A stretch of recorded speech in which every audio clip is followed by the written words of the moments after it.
Evo, trebaš izići kroz tamo utrti ključ, otići od ti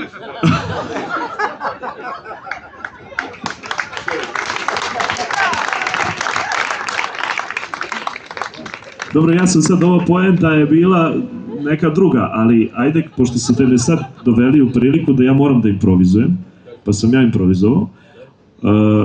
Imali ste svoje vremeno gostovanje ovde u Novom Sadu, igrali ste Kralja Lira i vaš konj imao je određenih problema, pa nije mogao da nastupi sa vama jedno vreme, pa ste morali da improvizujete isto tako.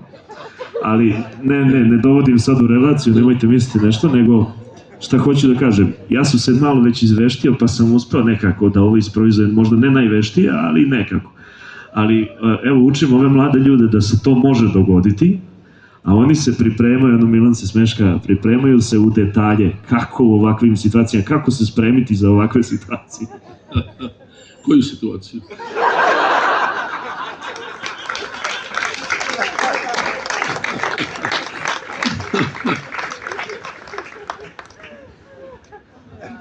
Sve smo rekli. Neki dan sam,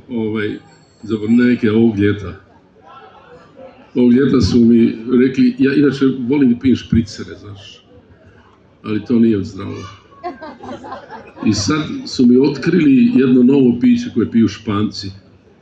Crno vino, led i mineralna voda. I zove se Tinto, kako se zove? Tinto di Verde. Aha, dobro. Živim.